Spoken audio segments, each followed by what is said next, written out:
అందరికీ నమస్కారం. నా పేరు భోగే పద్మ. తెలంగాణ ఉద్యమకారుల జాయింట్ యాక్షన్ కమిటీ రాష్ట్ర వైస్ చైర్మన్గా ఉన్నాను. రేపు 12వ తారీఖు నాడు హైదరాబాదులోని ఇందిరా పార్క్ వద్ద మహాధర్నా టీయూజేఏసీ ఆధ్వర్యంలో జరగబోతూ ఉంది. దీనికి తెలంగాణ రాష్ట్రంలో ఉన్నటువంటి తెలంగాణ ఉద్యమకారులందరూ ఏకమై 12 తారీఖు రోజు చలో హైదరాబాద్కు రావాల్సిందిగా ఉద్యమకారులందరినీ విజ్ఞప్తి చేస్తూ ఉన్నాం.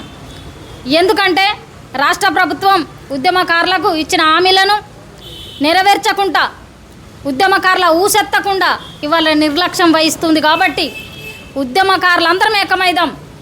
ఎన్ని సంఘాలను ఉండని ఉద్యమకారుల కోసం ఎన్నో సంఘాలు పనిచేస్తూ ఉన్నాయి. అందరం ఇవాళ ఏకమై ఇవాళ మా మహాధర్నకు అన్ని సంఘాల వాళ్ళు కానీ, తెలంగాణ ఎంతో ఉద్యమం చేసిన మేధావులు కానీ అందరూ కూడా ఈ మహాధర్నకు మద్దతు ఇవ్వాలని కోరుకుంటూ ఉన్నాం. ఎందుకంటే ఈ మహాధర్న ద్వారా ఈ రాష్ట్ర ప్రభుత్వానికి ఒక చెంపపెట్టు సమాధానమని మేము అనుకుంటూ ఉన్నాం. కాబట్టి వేలాది మంది ఉమ్మడి కరీంనగర్ జిల్లా నుండి అయితే నేను ఉమ్మడి కరీంనగర్ జిల్లాలో ఉన్నాను కాబట్టి ఇక్కడ నుండి వందలాది మంది నుండి వేలాది మందిగా తరలి వెళ్తూ ఉన్నాం. అదేవిధంగా 31 జిల్లాల నుండి కూడా వందలాది మంది ఉద్యమకారులందరూ మహాధర్నకు ఇందిరా పార్కు దగ్గరకు హైదరాబాద్కు విచ్చేసి మహాధర్నను విజయవంతం చేయవలసిందిగా ఉద్యమకారులందరికీ, ఉద్యమ నాయకులందరికీ, నా అన్నదమ్ములందరికీ కూడా విజ్ఞప్తి చేస్తూ ఉన్నాను. Thank you. భోగే పద్మ.